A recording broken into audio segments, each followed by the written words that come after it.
Welcome to the Relentless Redstorm, where debate becomes energy, energy becomes culture, and every fan has a voice.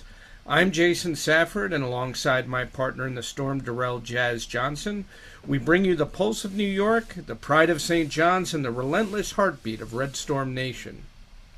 Tonight, we're diving deep not just into the game, but into the soul of the city that breathes it.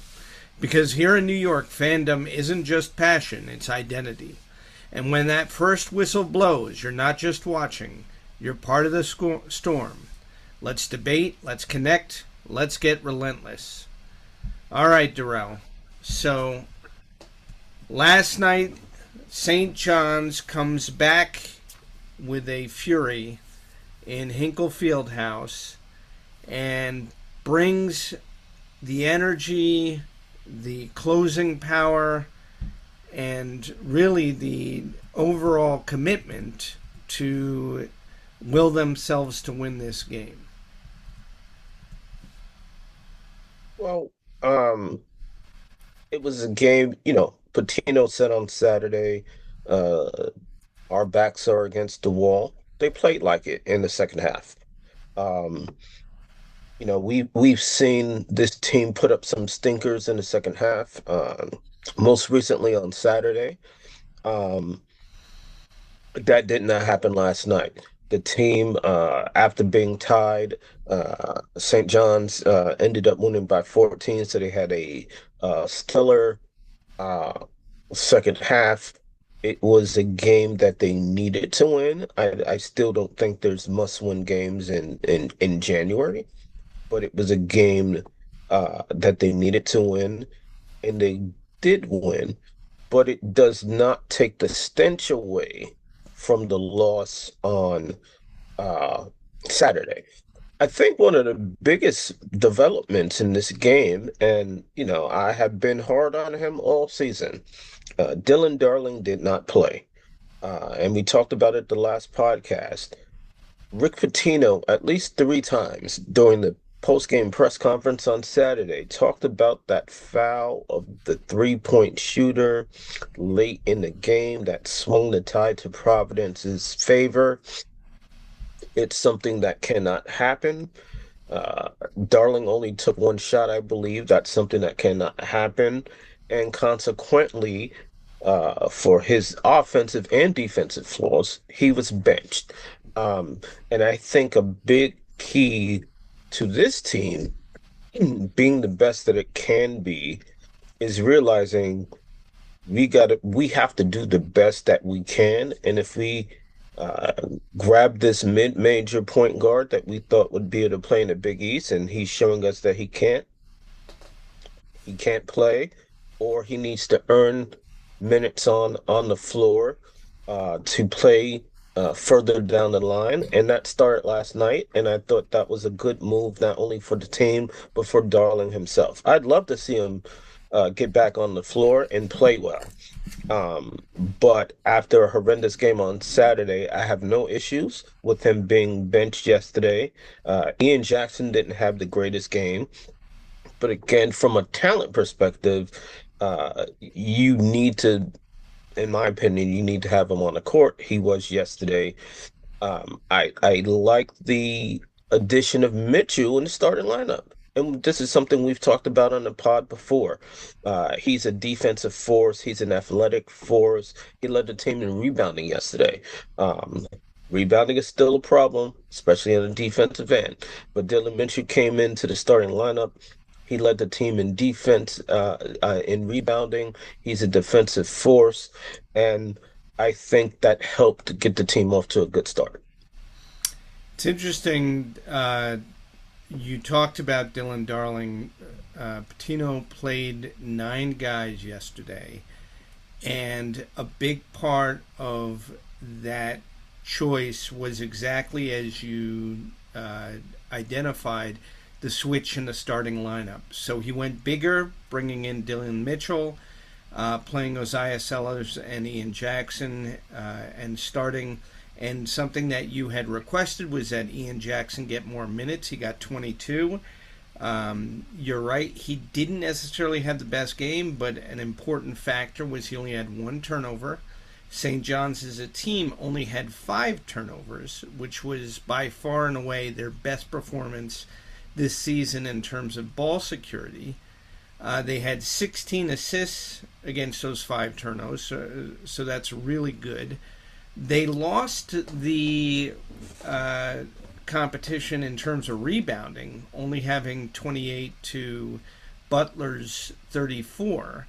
But they did have more offensive rebounds, number one. And number two, really in the second half, the rebounding was less of a factor because what they really did was they shut down Butler in terms of their ability to score.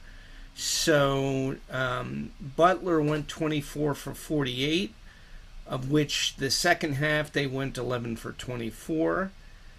So that tells you that they had a better first half than second half. That's a big key because St. John's has been letting teams have better second halves than first halves. So that was the main factor, was how they came out in the second half.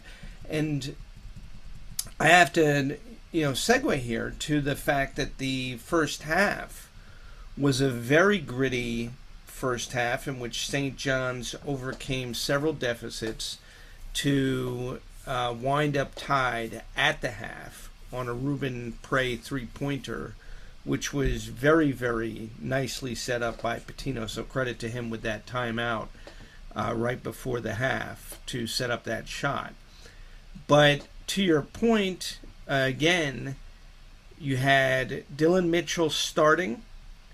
You had Ruben Prey playing significant minutes and having one of his best games as a St. John's player with 10 points on the offensive glass, but also having a very, very impressive defensive impact on the game with a big block and a lot of very heads up plays, a couple of steals. So I think that was really one of the things about yesterday's game that stood out to me was Patino choosing to go with a bigger lineup and also limiting the number of players that he used. Sadiku Ibinayo, who is one of the longtime players of Rick Pitino now, having played with him both at Iona and the last 2 years at St. John's, only played a minute 13 or a minute 18 seconds, but he had a valuable impact during that time. But he's struggling to get minutes on this team because there's so much talent. Yes, but one of the things, I've talked about the cauldron, and one of the things that I would have hoped that by this point in time that Patino had a much more solid rotation. But perhaps this is the beginning of him using the bench more. Now, we've seen the bench used before. There was the game at Carnesecca Arena where they got up to a horrible start. He took all 5 starters out, put 5 new players in. But outside of that moment, we haven't seen enough of the bench, and the bench did a fantastic job. We've talked about the possibility, and I think Dylan Mitchell is a better option than Ruben Prey, but we talked about going big and putting Ruben Prey in the lineup beside Mitchell and Zuby. That is something we have talked about before, so we are certainly not surprised to see Prey play well. Um, One of the things I love about him, and I'm sure Patino loves it too, is his ability to stretch the floor. And he showcased that by hitting that three that tied the game going into the half. Um, and, it's unfortunate that it's got to be kind of point guard by committee at this point, but perhaps that's what has to happen when you fail to put a together with a quality point guard on it. And You have to do the best you can and hope that it doesn't bite you in the behind when you are playing uh, the better teams in the Big East, like Villanova, who's now ranked, like Seton Hall, like, of course, UConn. Yeah, it's an exciting thing to be able to look at where we are in the schedule right now, almost at the halfway point, and see some of the other Big East teams that are emerging in the top 25 and in the polls, and think about St. John's being able to get it together and now having those opportunities with those other teams. They pull out a few more wins, what they could look like, um, based on the missed expectations that they've had so far, with the hype that came out of the preseason for this team. The talent is obviously there. We've talked about it, and I've said many times that this is one of the most talented teams and deepest benches that Rick Pitino's had in a long time. Last night's game was the first time that I think he was able to find the right combination of players on the floor, the way that he started the game, the way that players closed the game. Dylan Mitchell was actually on the floor more than anybody other than Osiah Sellers. And interestingly enough, because again, I have not been a fan of Sellers through the course of the season, Rick Pitino's asked him to shoot more. Sellers has disappointed me in terms of both his aggressiveness and his consistency. But last night, he actually played a very, very disciplined game. I would have liked to see him make a few more shots and take a few more shots. He went 5 for 11, which is not bad. He had 10 points, 5 rebounds, 4 assists, excuse me. But his defense was significant in the game. And that was why Pitino kept him on the floor. And both he and Mitchell disrupted the Butler offense significantly, created a lot of steals. Butler had 21 turnovers to St. John's 5. Huge deal, which led to, St. John's having 27 points off turnovers. They had 44 points in the paint overall. And then, again, 18 fast break points. So, it's something where these are the kinds of games that you expect out of this team. Now that they've done it, obviously they go to Creighton, and you want to see, how they show up in Omaha. Do they, backstep, or do they, put the gas on this thing, which is what they're capable of. And that's what I've been looking for, in a lot of these games. And last night it was interesting. I said they had to win the first 4 minutes and the last 4 minutes of the second half. I think they won the entire second half. I don't think there was a 4 minute segment they didn't win. They poured the gas on last night. They were very impressive in the second half, and um, I like the way they fought in the first half as well. Um, because when you're on the road, um, in a tough place to play, like Hinkle Fieldhouse, where Hoosiers was filmed. That's one of the toughest um places to play in the entire country. Um, so they could have been overwhelmed by the crowd. They were not. And I gotta say, this team has played well on the road. They've been competitive in most environments on the road. Um, they need to play better at the Garden. But they have played well. The Georgetown New Year's Eve 8 p.m. game was a difficult environment. Yesterday's game was a difficult environment. So I will definitely give the team kudos uh, for persevering in the first half, going into the half tied, and then whatever adjustments Patino made at halftime worked, and the team pulled out a comfortable victory, a much needed victory. Now they need another against Creighton before they return to the Garden. Um, you know, in my opinion, um, for this team to start to get back to where we thought they were in November, December, they've got to win out in the month of January, which is going to be hard because Seton Hall uh, at the Garden is not going to be a easy game. Uh, Playing Villanova at what is it, Xfinity Center now? It used to be called First Union Center and Wells Fargo Center. It's the ever name changing arena in Philadelphia. The tough Philly Uh, crowd.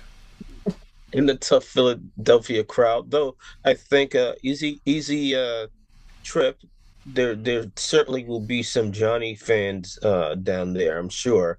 But they have to win um some of these tough games where they may not be favored in to get back uh some of the hope and belief that people had in this team going into the season. And those people include those that vote for the AP Top 25. This team was ranked five, but it's also the biggest coaches. I mean, the Big East coaches preseason poll picked St. John's to finish first and UConn to finish second. I don't see that happening now. But it still could happen because UConn is on the schedule twice in February. So for me, um, again, talking about the highest of expectations that we had this season, for me to start thinking that this team can accomplish those things that we thought in November and December, they need to win out in January. I agree with you, and I think they should win out in January. And I think that last night was the starting point for that.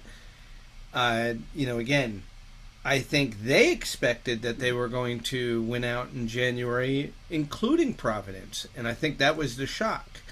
So, what we're really talking about is a team that lacked inner confidence going into Providence and was exposed. And last night, they had a wake up call. Really, they had a wake up call from the loss with Providence. But going into last night's game, it was really about can they find the inner strength to close, and they did. They overcame a very, very tough back and forth first half with 10 lead changes. They went into the second half with a little bit of foul trouble because they had a very, very tough first half in terms of, I think they had 13 fouls in the first half. But they got disciplined in the second half. They did not have too many, and the biggest surprise, and I call it a surprise, although it should have been expected, was Bryce Hopkins having 15 points in the second half because he overcame that first half foul trouble. Hopkins only played 5 minutes in the first half. He got into foul trouble early. He had to watch. He watched his team grit it out. He watched his replacement, Ruben Prey, have a fantastic first half, including the three-pointer at the buzzer. And in the second half, Hopkins came on the court with a lot more discipline, with a lot more adherence to Pitino's requirement for discipline. And what we're really talking about is that St. John's has lacked trust in themselves all season in terms of staying disciplined. And that was what Pitino got out of these guys last night. And in his post-game comments, that was what he talked about. What he was most proud about was the fact that these guys stayed disciplined. They delivered what he needed. They took responsibility throughout the entire game. They didn't get down on themselves. And most importantly, every time Butler scored a pivotal score to either take the lead or come back from a St. John's run, these guys didn't get rattled. And that was the first time, I think, all season that you saw that, was that they played within the context of the game a very, very responsible and disciplined approach to the game. And that's what I think everybody felt at the end of the game, was that, okay, this is the team we've been waiting for all year. Absolutely. Creighton made a small run. I believe they cut it to 5 or 4 uh in the second half. Tino called a timeout, and the team played very well after that timeout. Great timeout by Patino. There's a reason why he's a Naismith Basketball Hall of Famer. So he pushed the right buttons yesterday. Hopefully, again, and he said this earlier in the season that it doesn't matter who starts. Mm, kind of does. Um, especially in the case of Ian Jackson. Um, you know, um, Starting gives you more confidence. There are definitely players that have the ability to excel off the bench, but there are also players that need to start, need that confidence, need that freedom, need that belief. Uh, and that belief shows with you having the confidence to add them to the starting lineup. And I believe Ian Jackson is one of those players. Um, Defensive rebounding. Um, it is a flaw that has plagued this team in all 5 losses. And uh, as much as I would like to say it won't plague them again this season, they were out rebounded in the win. Um, and I, it's hard to understand, even with Zuby. I mean, he gives so much effort on the offensive boards.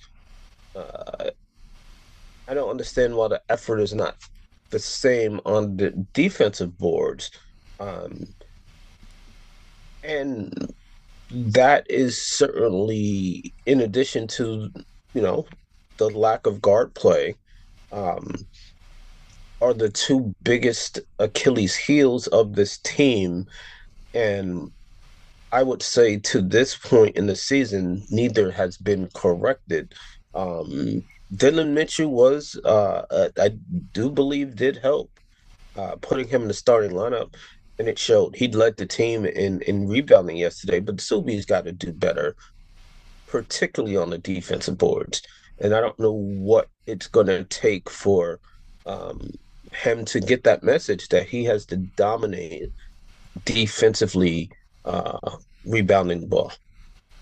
I agree. The interesting stat, which is surprising, is that Mitchell, to your point, had the most, and Zuby and Hopkins were 5 and 6 rebounds, and most of Zuby's rebounds were in the first half.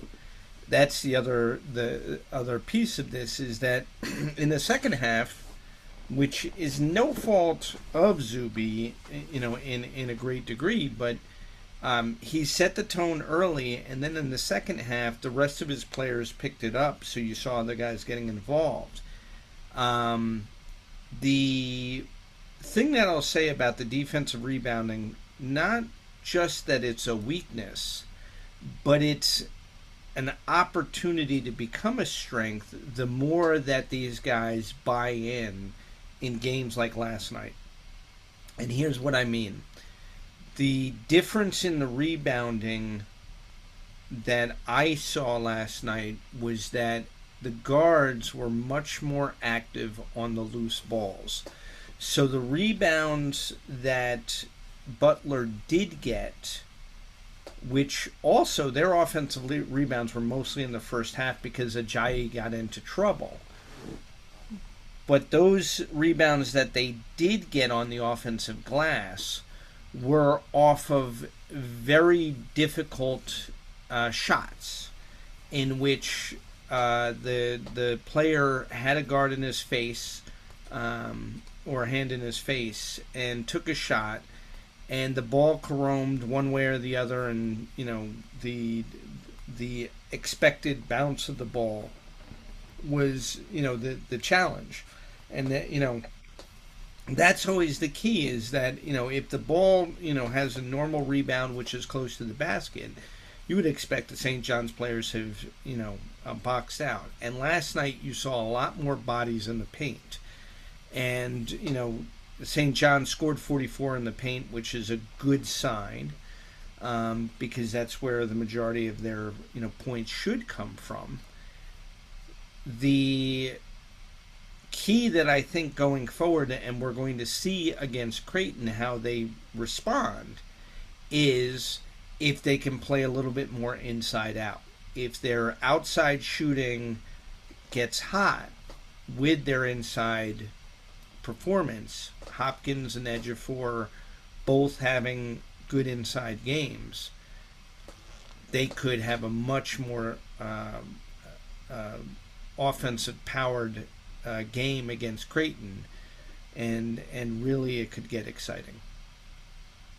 And Creighton is another team that's having let's face it, they're underachieving so far this season. They actually let a big lead go over at the Rock in Newark, New Jersey, Prudential Center, to Seton Hall. They had a double-digit second half lead, and uh, let it evaporate. Ended up losing that game by 2 points, and they are at Villanova tonight. Um, so, uh, you know, we don't know what type of uh, Creighton team we are going to see on the road on Saturday, but it could be a desperate Creighton team, potentially coming off two straight losses. That loss to Seton Hall on Sunday. Um, I would say they have to be underdogs against Villanova tonight. Um, so that's something to think about, that you may see a desperate Creighton team. And I believe Creighton was ranked in the preseason poll along with St. John's and UConn to start the season. So they're another Big East team that's underachieving thus far this season, and that's a dangerous team to have to play. Um, they are 9-6. They'll be 10-6 if they pull off the win at Villanova. They'll be 9-7. Um, so we talk about teams with their back against the wall. St. John's may be facing a very desperate Creighton Blue Jays team on Saturday afternoon. It's going to be an exciting game. I think the key for St. John's again is keeping the turnovers down. If they can stay under 10 again, that's going to be a big part of it. And if they force over 18 turnovers on the other side, that's going to be a huge part of the formula for their win. They've got a tough matchup with Ashworth, who's I think a 4-year guard and a great leader, as well as Pop Isaacs, who can stretch the floor. Creighton is always a tough team, and especially to your point, whether they win or not, they are going to be coming home after a tough road schedule themselves, and look to have a much better turnout at the home venue. And I think that's going to make this game even more interesting, because this is where it gets interesting. St. John's last year defended home court with absolute ferocity, and this year they have not been as effective and ferocious, in terms of defending home court. So now, is it that they become a better road team and get these teams on the road? Creighton is one of those teams that, home court is a very, very big thing to them. But again, they just beat Butler and Hinkle, and I think that they've got some momentum here that you've got to be excited about in terms of their ability to win on the road. Tempered excitement, you know, again, for me, um, yesterday's win did not remove the stench from Saturday's loss. For a couple of reasons. A, we were there, so we were both shocked at how they collapsed at home. Um, so it's gonna take a while to get that out of our heads just because it was such a bad loss. And because this team was so dominant, as you said, at Madison Square Garden, at home in general last season, and then to, Alabama, okay, good team, early season, but to drop a team to uh, let's face it, a Providence team that was a bad team coming in, to drop that game at home at the Garden was a tough pill to swallow. And it's going to take a lot more than a win at Butler to erase that memory. But yesterday's win was a start at going there. Again, realizing that you have a flawed roster. I mean, I give Patino credit. Um, he definitely believes that Dylan Darling, um, or believed, you know, we don't know if that's in the past tense or not. We'll have to see going forward. But when he specifically talked about Dylan Darling's shot being broken and having to rebuild his confidence after a win at Madison Square Garden, um, that told me that Rick Pitino feels that this team needs Dylan Darling. Now, whether he benched him to send a message or this is something we're going to see going forward, we will find out maybe as easily as Saturday. Um, but he definitely sent a message. Hopefully, that message was received. Hopefully, Dylan Darling will be the hardest one working on the floor at the next St. John's practice, and we get to see him playing a lot better on the floor going forward. But um, again, with this cauldron of players, and it was the combination of talent, but more importantly, Patino's coaching expertise that had this team ranked number five, that had his peers in the Big East predict that they win the Big East conference for a second year in a row. Um, in that, I have not lost faith and his ability to use that cauldron and make the best possible product that he can in February, uh, in March, going into the Big East tournament, and hopefully, I have to say, hopefully now, and hopefully the NCAA tournament. I'm not taking it as a given anymore. You have to earn the right to be in that tournament, and uh, St. John's needs to continue to uh, earn a berth into the NCAA tournament. Yeah, no, that's again, they are still one of the better teams in the Big East. If not, at the end of the season, we will see if they can return as champions. It's going to be exciting. They had that weight, to carry, so far this season, and I think that's been part of their challenge is that this team uh, displayed that they were not comfortable carrying the weight of being Big East champions from last year because they only returned Ejiofor, Prey, Leotopoulos, and Ibinayo, and Ejiofor being the only starter. it was a tough weight for them. It is a tough weight for them to carry, but maybe going forward, they're able to pick it up now and carry it with more emphasis on the fact that they were the Big East champions, and until if somebody knocks them off, they're still the Big East champions. Um, you know, I think a couple of things about the game last night, to your point, that are very important to also recognize is that without Darling, they brought in Left Terrace, who also had a very good game overall. He made some very stupid defensive mistakes, but overall he played well.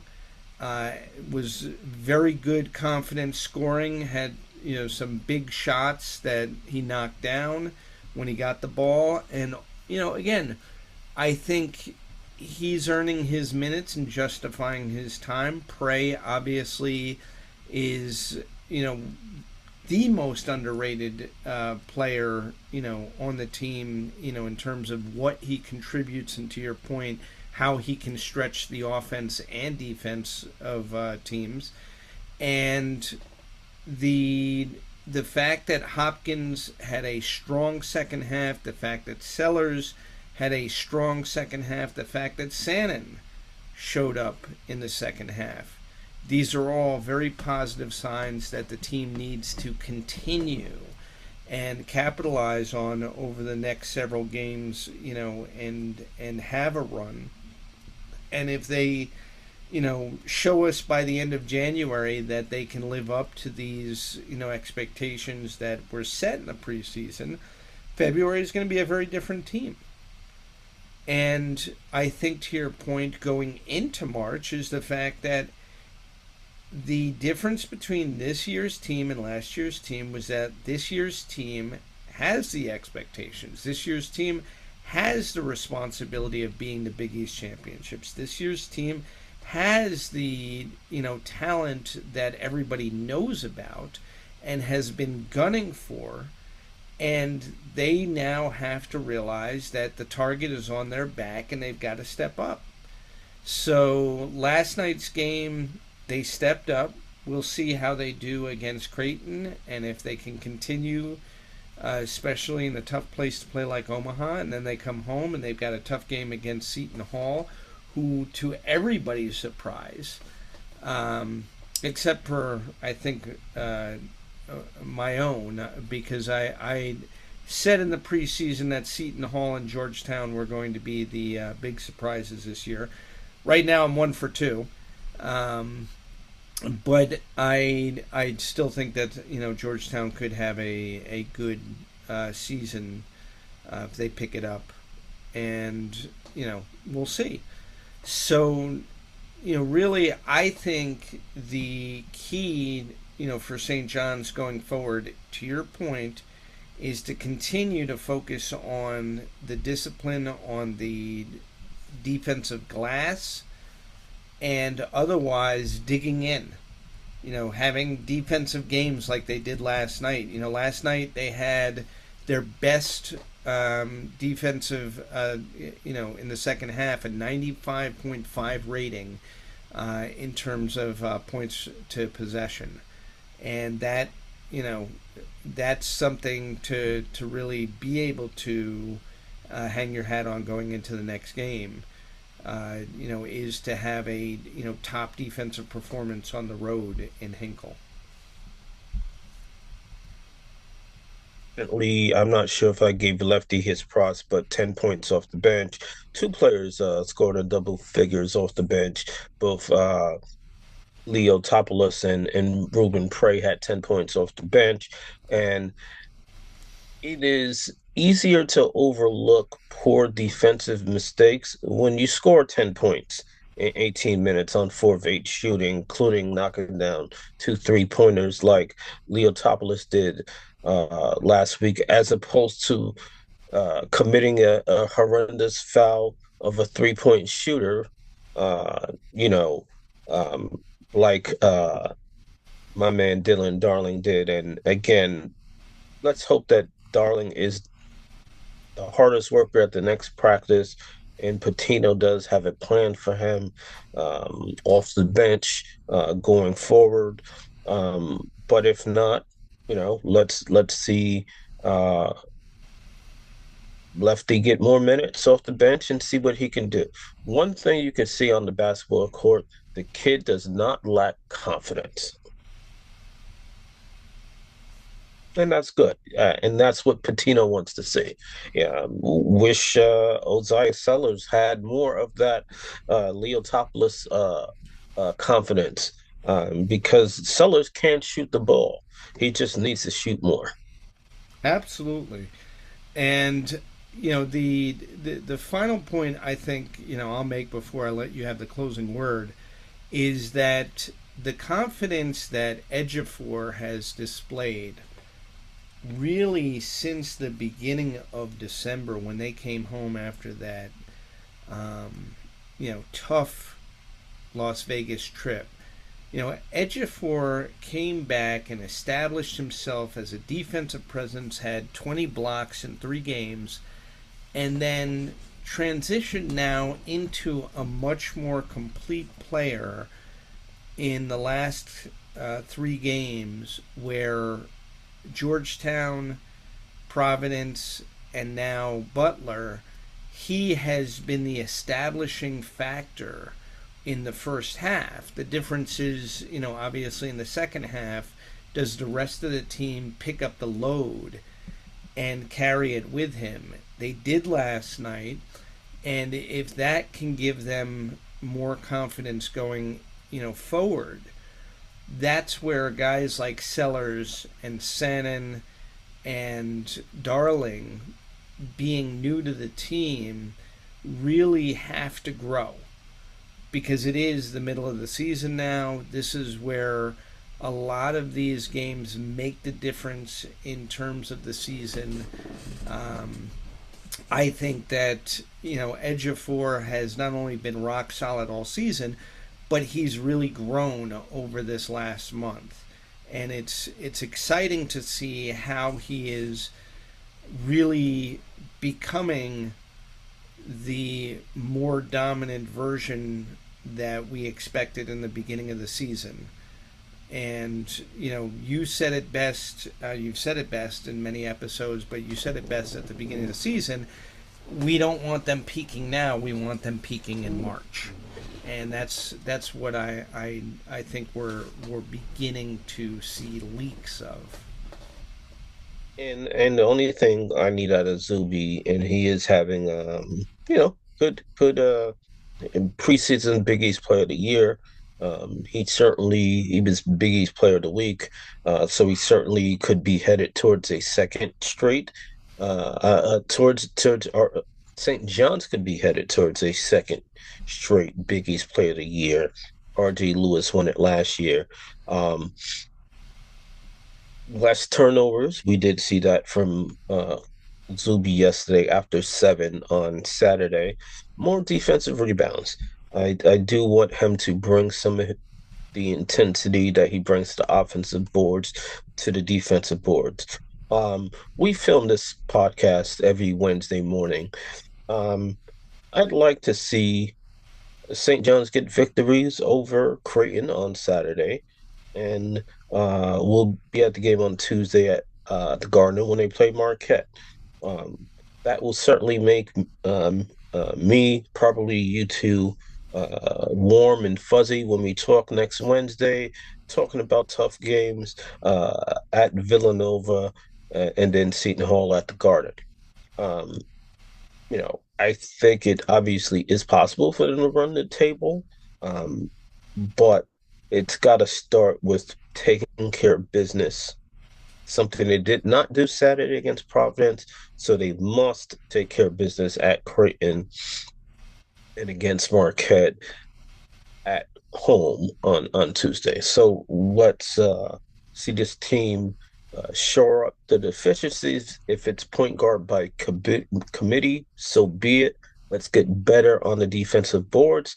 Let's leave Dylan Mitchell in the starting lineup. Give uh, give that team some defensive energy to start the game. Um, and he provides that. Let's leave him in a please, Rick. Let's leave Dylan Mitchell in the starting lineup. You made him a co-captain. Leave him in the starting lineup. All right, agreed. You've just been in the eye of the storm, but the conversation doesn't end here. Join us online, hit subscribe, and share your take. Where passion meets perspective, that's Relentless Redstorm. Until next time, stay focused, stay fiery, and as always, stay relentless.